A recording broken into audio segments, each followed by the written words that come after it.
Thanks for joining us for today's video. Today we will talk about changing your life one step at a time and 1 calorie at a time. Getting in shape involves a combination of regular exercise, a balanced and nutritious diet, adequate rest, and adopting a healthy lifestyle and habits. It is something that can take a lifetime in which you can always be learning new things. There's no magic pill. I hope that this video will give you some good ideas and tips to incorporate into your life. Here are some of the 10 most effective things I have found to help maintain physical fitness. These are my top 10 things, as well as 4 bonus tips if you stick around to the end. The first thing is to make sure you incorporate some type of cardiovascular exercise into your weekly routine. Engage in regular activities such as running, rowing, jogging, cycling, swimming, or brisk walking. These activities help improve cardiovascular health, burn calories, and increase endurance. Get some sun on your face and get your heartbeat going.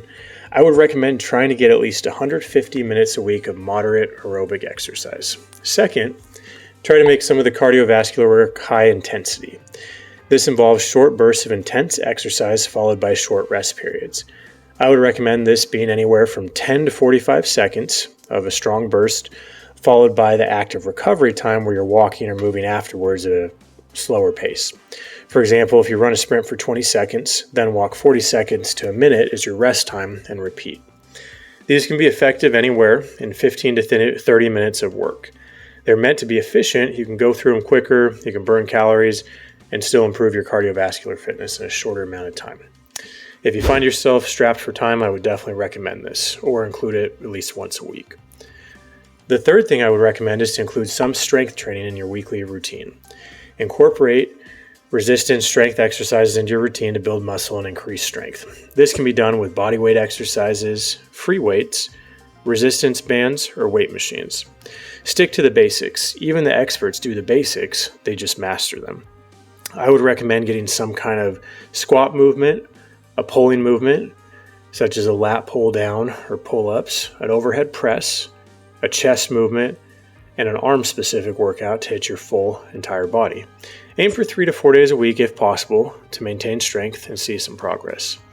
The fourth tip is to incorporate flexibility and mobility into your day.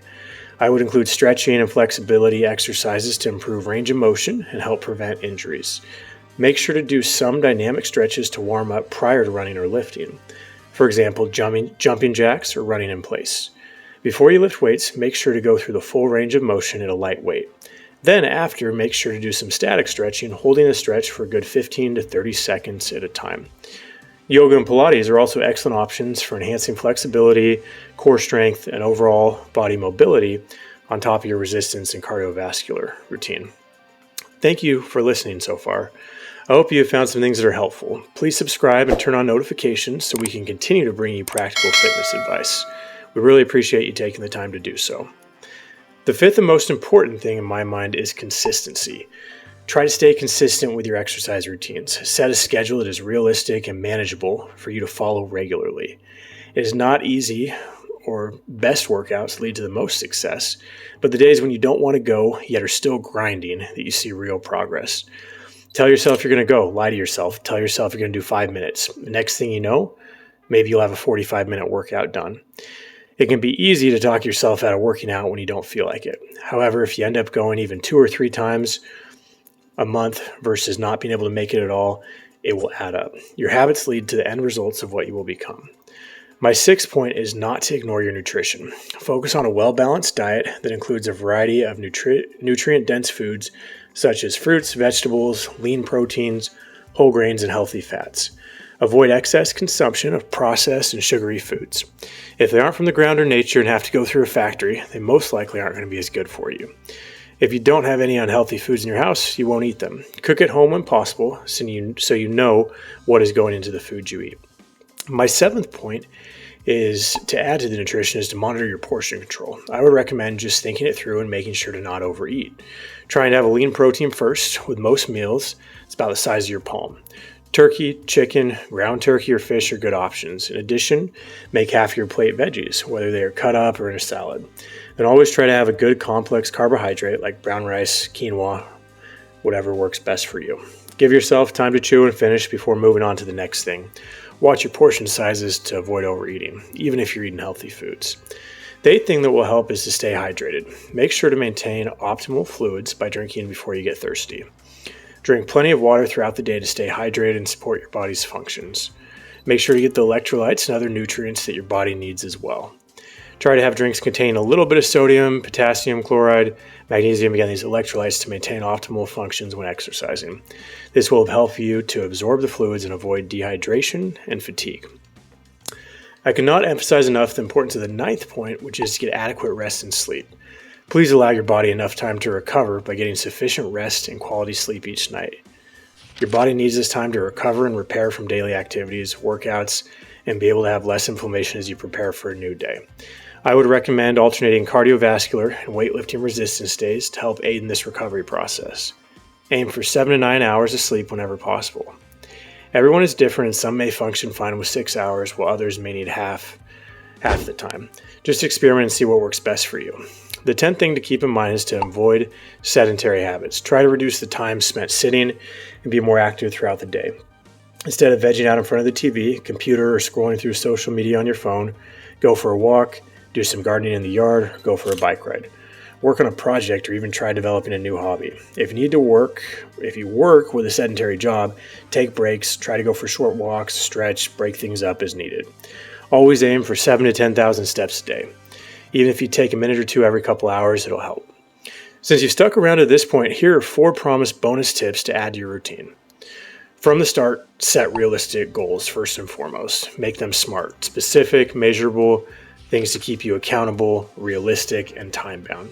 It should push you, yet not be demotivating if it is not realistic. For example, say I will try to run 10 miles every week for 2 months and train to run my first 10K race on such and such date. Don't set a goal like I want to be in the NBA in 2 months. Not that you couldn't be, but it's not likely. Not all of us are so blessed. Establish achievable fitness goals to keep you motivated and on track. Second, please get a good support system in place that will keep you accountable. If you're looking to get in shape, start with joining a fitness class. Sometimes having a group setting with a structured workout and someone showing you what you can do make the difference in helping to motivate you. Or if you like to set more your own program, find a workout buddy or seek support from friends and family to stay motivated and accountable. Third, try to monitor your progress. Keep track of your workouts and progress to see how far you've come and make adjustments as needed. It can be exciting to see tangible proof that you're running further, taking longer to get fatigued, lifting more weight, doing more reps, or seeing overall change in how you feel and look. Take regular check-ins to look and acknowledge how far you've come. My final tip is when needed to consult a professional. If you're new to exercise or have health concerns, consider consulting a personal trainer or healthcare professional to create a safe and effective workout to help and to be tailored to your needs. Further, if you're experienced, it can help you to fine-tune your workouts. I'm a certified trainer and I still find it helpful to work out with another trainer to mix up workouts, incorporate new tips, and improve fitness. Everybody can use someone else's help from time to time. I hope these tips help and there's at least one new thing you can incorporate into your regular routine. Remember, getting in shape is a journey and it's essential to be patient with yourself. Celebrate your progress, stay consistent, and focus on making healthy habits part of your lifestyle. As always, Average Joe Fitness, bringing practical advice to everyday people. Please like and subscribe so we can continue to bring you fitness content to keep you moving and feeling good.